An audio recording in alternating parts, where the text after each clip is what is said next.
It's exactly where the industry is going. And if that's not how your mind is thinking, you've already lost. The consumer protection sector is expected to double to $4 billion in the next 12 to 24 months. Gain market share the right way by picking the right vendor to help your firm get the most out of mass tort litigation. In order to increase access to justice, the infrastructure needs to evolve, it needs to become more progressive, and it needs to support other businesses being able to be built on top of it.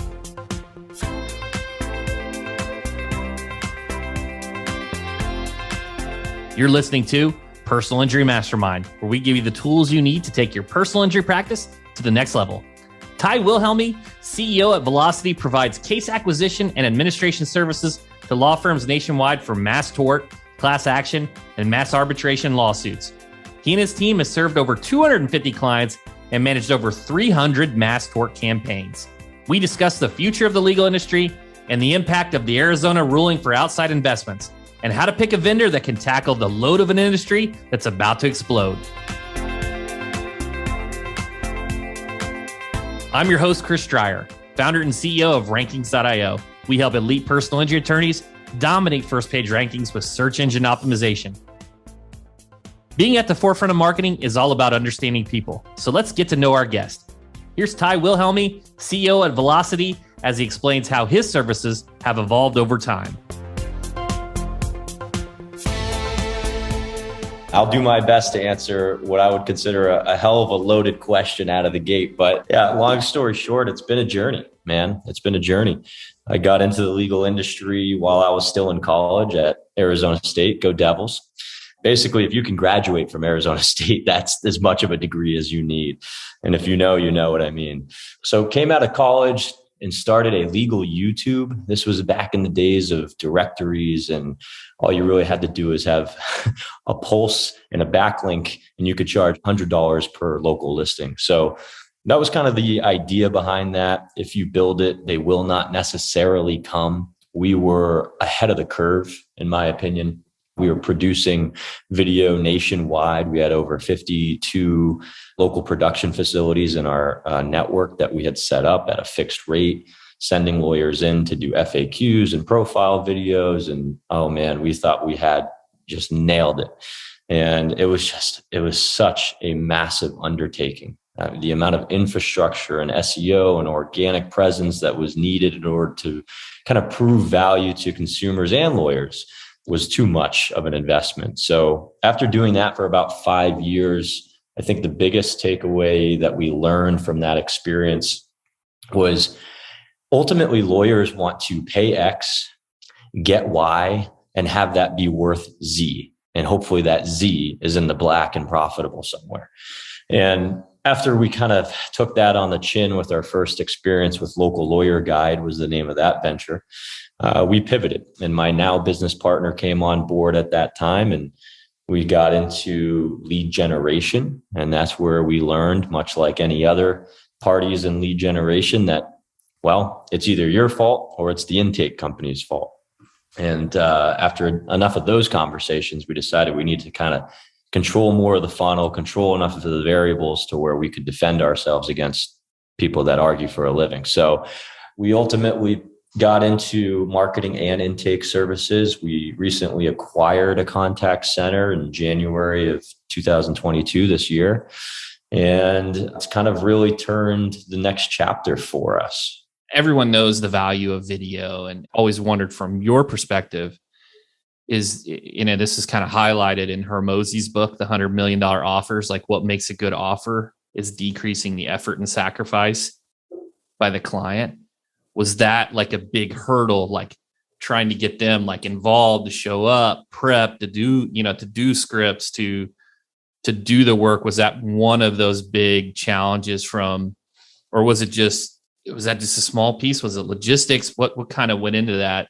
In terms of some of the obstacles that we experienced, the logistics were an absolute nightmare. The preparation was a nightmare. Contrary to popular belief, as well-spoken as attorneys mostly are, they are a absolute disaster in front of the camera, because anybody was really what we learned, right? It doesn't matter who you are, how well-spoken you are, how articulate you may be. when the camera goes on and the lights are in your face, you freeze. And unless you're accustomed to that, it drew out the durations of our schedule. It made the lawyers uncomfortable, which is not a pleasant experience when people of that status are uncomfortable and not in their flow state, if you will. So between that and then the economical challenges of video production being more of a one-off expense and asset, right? There's not much need to continue to go back to the studio, which is an uncomfortable experience, and produce more videos so that you can market yourself. It's more of a long-term asset, limited lifetime client value. And so we were really failing from a number of different areas. And that's when we decided we needed to find the next thing. We knew we had the education and understanding of the ecosystem at that point. I mean, at that point, what was this, 7 years ago? You could ask me anything about all 130 plus mini practice areas across the United States, and I could have at least shed some light in some capacity on them. So we were getting our PhD in legal at the time. And like I said, we had to figure out what the next thing was going to be. I appreciate the vulnerability and the transparency. And I've always wondered that from the cash flow perspective too. And I've heard this saying that, when you do just project only work, you're one project away from going out of business every time, right? Because you always got to get the next project. And I really applaud you as going right into lead gen. Hey, results oriented, you got to deliver. So when you launched Velawcity, what was going in your head in terms of developing that offer? Vulnerability is has been kind of part of the process that I've learned. At least failure typically results in success. I hate that methodology, but I am just another statistic in that regard. We were in survival mode, Chris. It was every day coming in as if it was going to be our last paycheck. When we were shutting the doors on Local Lawyer Guide, I was returning from a trip from South Africa, which was about a 45-hour travel day. I landed back in Phoenix, and the next day I let go of 12 people, one after another, and thought I was going to be met with obviously some contention. And I was met with sadness and empathy. And we loved working here and we loved working with you. And that just made the situation all the worse. But coming out of that, we were very frugal. We were very lean. We were very pragmatic on what every single next step was going to be. And for those that we were close with on the client side during that 1 to 2 year transition, they know that we weren't selling anything, Chris. I was continuing to do my public speaking. We were continuing to sell what we were ultimately looking to sell, but we weren't taking orders. We were really doing a lot of thought leadership and rebranding at the time. And so we ultimately deployed a champion defender tactic with different contact centers in the legal industry. And what we found were that not many of the existing intake solutions were of high enough quality in our eyes. And so through that process of trials and tribulations during that kind of 1 to 3 year time frame, we identified a contact center that we had a really good relationship, really good working professional relationship with. And after a couple of years of that, decided, hey, we need to make this more formal. The rest is history in that regard.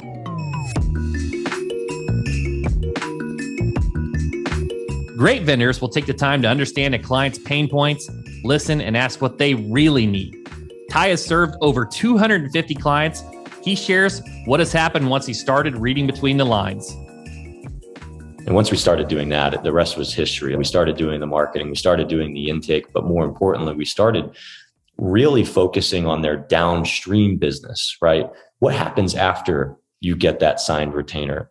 What happens then? What happens with the consumer? What happens with the client communication? What happens with the automation, the record retrieval? Are you able to pick up the baton and start moving right thereafter?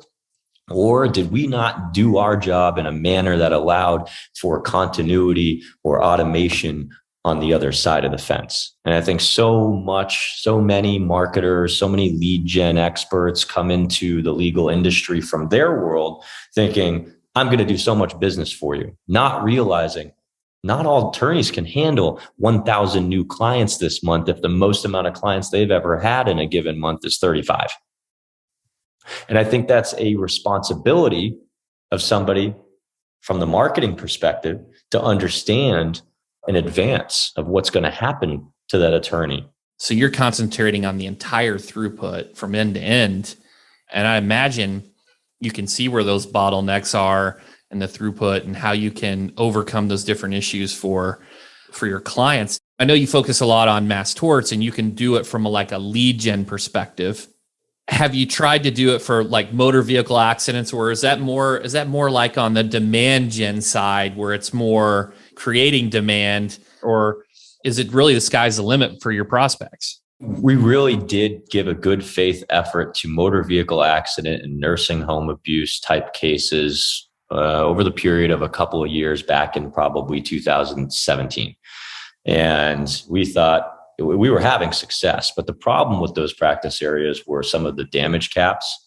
Obviously, you have state by state jurisdictional issues. And on top of all that, you have preferential obstacles, meaning each law firm or a managing attorney feels differently about a soft tissue case versus a broken bone case and what they're willing to accept or not for that matter. Nursing home was just purely a damage cap type of issue, unless you could really tap into corporate backed entities. But we quickly moved out of those areas, swore them off. The amount of infrastructure and back office required to support those practice areas was just unreasonable in our eyes. We were pretty sensitive to anything that required too much human capital on our side or investment. The mass tort was an easier practice area to get into and really cut our teeth on. It was universal criteria. Everybody seemed to be on the same page from a leadership level. And obviously the economies of scale and the numerosity of cases was much greater in general. So that's really where we cut our teeth. And since then, it's been a matter of, okay, let's get in with these attorneys. Let's help them build this infrastructure. Let's listen to what new ideas they have. And, for those paying attention to the global industry or the industry as a whole in mass tort, or understanding that it's evolving, right? You've got what we consider now your legacy drug and device type of claims.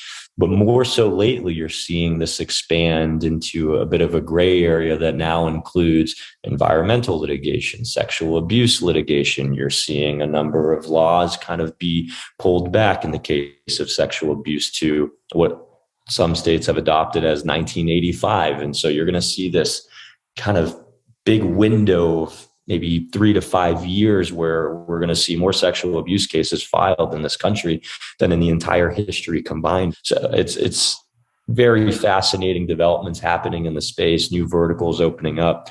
But more or less, we look at it as, how can we take what we do now and take the printing press approach to set up all of these ancillary verticals that are emerging now that legal is going through what is ultimately a hypergrowth situation. Because you have those standards, you can set KPIs, you can get your numbers right to where it's a worthwhile investment in terms of your cost per acquired client, those key numbers that all marketing and business owners want to see. I'm sure many of the personal injury attorneys listening, you've got a successful practice, you want to get into mass torts, hear a lot of people doing it, seems a little overwhelming. What's the process? What if the client likes their intake? Do you take over just the other portions? What does that process look like? My answer to that question a year ago would have been different than the answer today. So I'll try to address a couple of the questions in there directly, and then I'll go back on my soapbox. The answer to, if they have their own intake, would we provide strictly the marketing for them to work up on their own? The answer is no. We really try to stay laser focused in what we do. And if what we did was simply marketing and intake, I think the answer would be sure. Why not send our leads to a firm for them to work up? But it's so much deeper than that, right? It's, well, how are you going to handle these 500 cases? What does your record retrieval process look like from there? How many days is it taking you to get that back? And we're consulting on, I would say at this point, litigation funding, lien resolution, record retrieval, really trying to create that continuity amongst all of their vendors. most attorneys that are doing this type of work aren't in touch with the ecosystem as a whole, right? It's get cases, process the cases, get paid.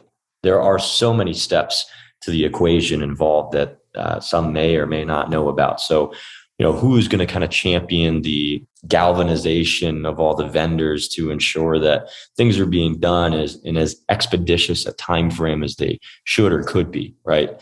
And so that's really why we've kind of stuck to our single business model and not tried to kind of a la carte our services in that regard. You're an end-to-end solution because it's a better solution. You've had more reps, you've vetted the intake, you understand the key KPIs. That's what I'm hearing. So say you have clients that have a great domain authority, right? They put up a landing page and they can rank for these torts.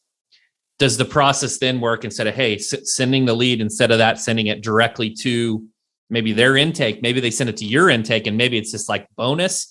Is that something that you could do? Or, hey, continue to send it to yours. What we're doing, you pay us for us. And that's what we're doing.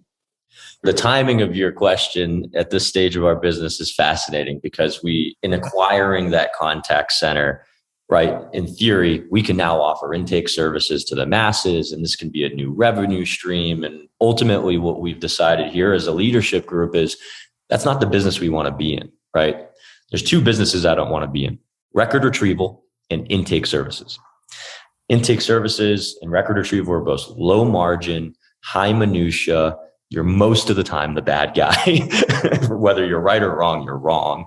And so that's just not the business I like to be in. Whereas, however, I say it's a fascinating question because in our line of work, we're obviously an attractive vendor, right? We create assets for law firms for which they can go and use as collateral and ultimately finance the growth of their law firm or whatever future endeavors they may have. So naturally, we are highly sought after. We are typically turning most clients down. I hate the word boutique. I don't like to use that to describe our firm. But in terms of how many clients we work with comparative to some of the other top tier lead generators in the space, it is certainly a fraction of that. And we do that intentionally, right? We want these relationships to be hyper intimate, hyper personal, friendly, and commercial, right? Our best clients are typically sharing information with us. We're sharing information back with them. And we're looking to kind of take over the world together, right? How do we build the most elegant machine together? And I think when it comes to the intake, we're open-minded to helping out in certain capacities, whether it be customer service or, one-off campaigns. But those are case-by-case situations. Our contact center is most definitely an internal contact center. So we have a lot of that in common, right? So we limit the number of clients that we work with for a lot of reasons in terms of quality, and you keep clients closer to the executives because everyone knows at the top of Bloom's taxonomy, when you're moving from recall, all the way up to analyze and synthesize, those are like unicorns, right? It's harder to find those. And so when you just have a wide span of control, it's further from the executive. That lends itself to better quality. Let's say, hypothetically, right? You got this PI firm, they got a great reputation, a great brand, they got a lot of capital, right? They want to invest. They want to add on to this, to their practice and really go into torts. And they are the avatar. How does that perfect relationship look like? That relationship typically kicks off with probably my co-founder and chief strategy officer, Phil Votiero. For some of those marquee client type relationships, the question becomes, what's the plan, right? Sure. Let's say you come to us and you want to get, you want to double the size of your Zantac docket. You want 2,000 more Zantac cases, and we're going to burn and turn until you damn near get that, right? The question becomes, what are you going to do with that? Who are you co-counseling with? Where's your funding coming from? Is that a stable source of capital? Is that being released in tranches on a weekly, monthly, or quarterly cadence? Are we being expected to operate as a clearinghouse? How is this going to play out over the next 3 to 7 years? Because so many of these attorneys, quite frankly, can't even do napkin math. And that's not a shot at them. It's just, it's not what they went to school for. We all kind of know the old adage at this point, but the ones that are good, can do the napkin math. And that seems like such a audacious statement, but in the case of 3M earplugs, when these cases start to get up to an acquisition cost of $1,000 to $1,500, the odds of you making an ROI 3 to 7 years after you're calculating for the time value of money and your cost of capital over that 3 to 7 years, whether that be debt or equity based, is probably going to put you upside down. And so when I say we're creating assets for attorneys, for every new claimant that they retain under our services, that is an asset. It is worth a certain value, a perceived value, and that is substantiated by all the litigation funders that have been in the space and are now swimming around the space and inserting themselves, which has grown 3, 5, 7x in the last 12 months. But large and short, we're creating assets. And what happens to those assets, we do have a vested interest in. How important is the timing in terms of being first in on the talcum powder or Zantac or whatever? From an SEO perspective, it's huge because most of the individuals canonicalize themselves from the original source of information. That's a really nerdy term, but basically it is the source and everyone else is kind of a duplicate of it. So timing is really important from SEO. How important is timing for these torts?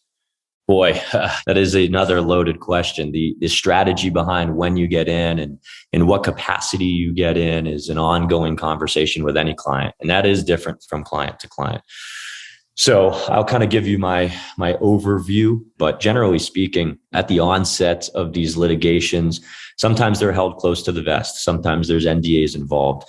Sometimes people think they're the only ones that know about these cases when in reality, we've gotten 10 calls that week. Getting in early and getting in fast and hard allows you to accumulate a asset class, right, at a low cost basis, at which point you've kind of gotten a leg up on the competition. Now, the question becomes, how large of an asset class do you develop? Because it's still early. The science isn't there. You're going off of a lot of hearsay, probably a coalition of firms that have, put in the hours and due diligence, and that could be weeks, months, years in some cases on these litigations. And so it's not to say that they're not well vetted, but it is to say that it hasn't gone through Daubert and it hasn't been stress tested with true experts in defense counsel on the other side. Everything sounds great when it's 5 people of the same opinion wanting for something to happen.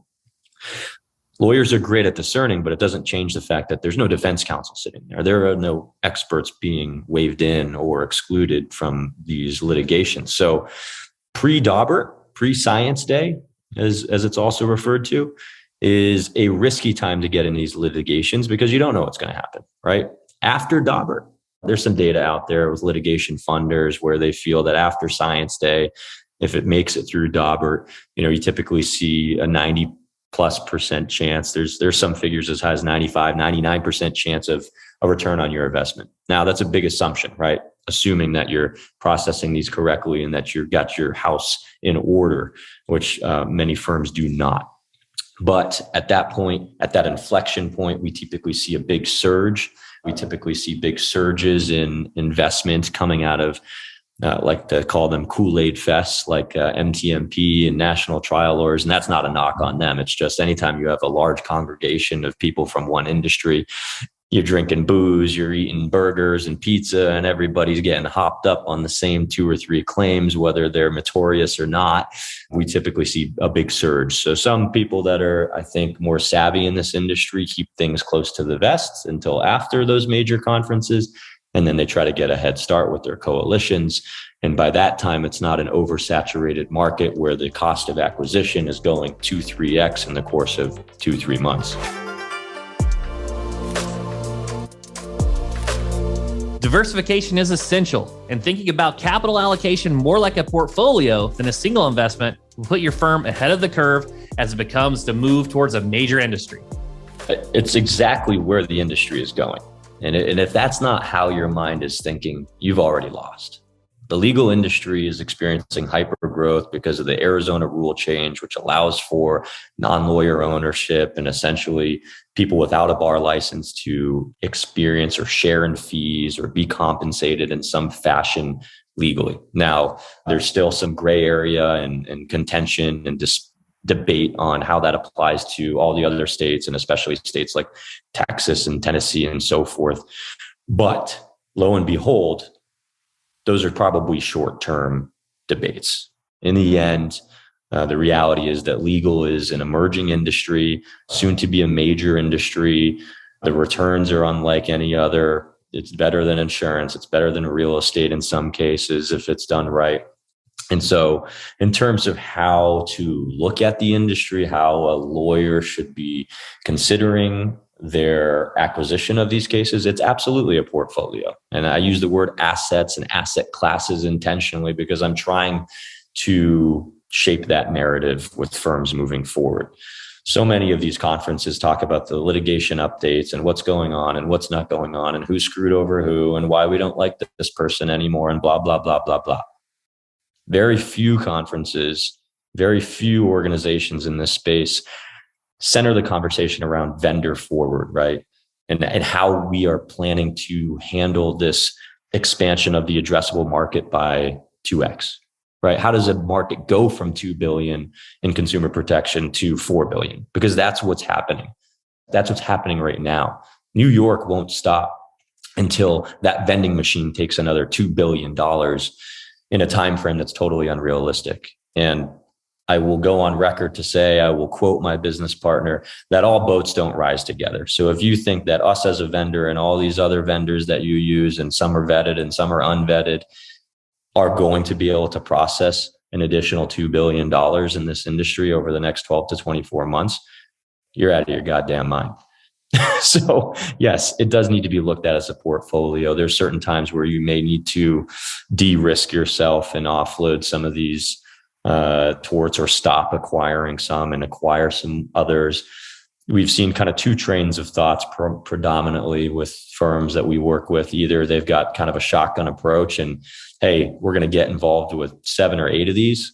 And we're just hoping that at least 4 to 6 of these play out. And if they do, and we did our math right, we'll be okay. We don't know to what degree, but we should be okay. And then you've got the other side of the coin where, hey, we only get involved with 1, 2, maybe 3 at a time. And we outsource the rest and refer those out to co-counsel. But those are the two trains of thoughts. I think that what you're going to see moving forward is a larger trend toward the former, and a larger portfolio base, significantly more capital involved.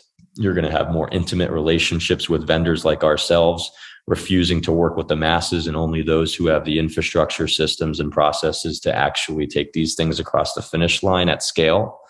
And so this consolidation is definitely upon us. And I think that if you're not looking at it from a portfolio and a capital and a Wall Street level, there's going to be room to remain a local mom and pop or a local PI firm. But if you're looking to get into mass torts right now, I hope you've got 8 figures behind it, or else I would put your money in your piggy bank and go invest it in real estate like your grandfather suggested in the first place.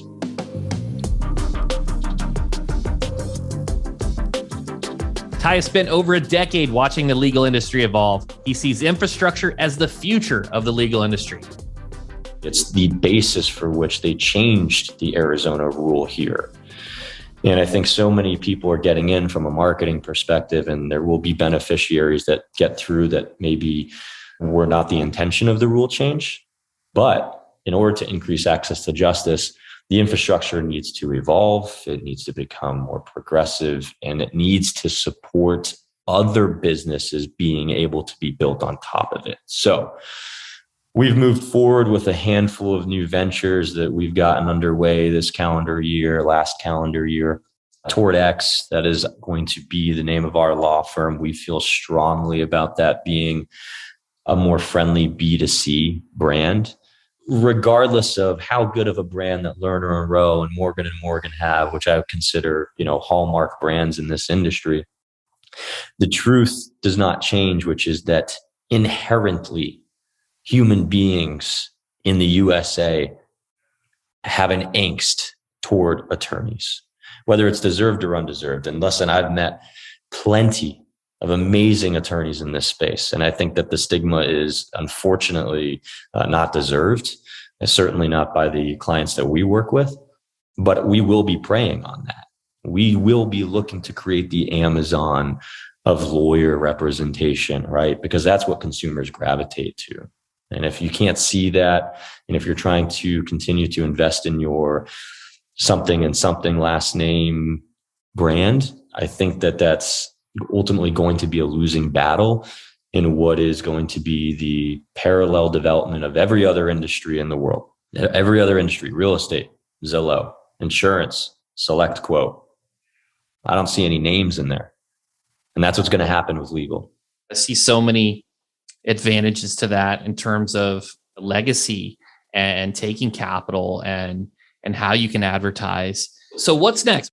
TortX will be live within the next 30 to 60 days. Our other project is called CrossX. And this one is especially valuable to me. We in this marketing advertising space over the last 10 years have seen fraud go up from the likes of 5 to 7% on any particular litigation to most recently with Boy Scouts and Zantac up to 25, 30+%. And there's one primary reason that is it's the legal industry is going through a boom, and every Joe Schmo out there knows about it. And attorneys don't necessarily have all the systems to detect that fraud. So CrossX is a fraud prevention software that we are launching as we speak. Should we go live through beta at the end of this month? So live by July 1st. And all we hope to do is cut back on the amount of fraud that's coming into this space so that we can ultimately put ROI back in the hands of plaintiff counsel, reduce the administrative constraints with court systems and their admin staff, present a little bit more clarity, bring back some of the integrity. Defense counsel will be in favor of something like this, as will the judges. So that's my SaaS kind of data project on the horizon that I hope you keep an eye out for. And other than that, hopefully find some time to hit the beach and relax here soon. Set your firm up for success by focusing downstream on client intake. What happens to client communication, automation, and record retrieval? Before building the marketing flywheel, have the correct systems in place so that you can scale your firm with unreasonable velocity. I'd like to thank Tighe Wilhelmy from Velawcity for sharing his story with us, and I hope you gained some valuable insights from the conversation. You've been listening to Personal Injury Mastermind. I'm Chris Stryer. If you like this episode, leave us a review. We'd love to hear from our listeners. I'll catch you on next week's PIM with another incredible guest and all the strategies you need to master personal injury marketing.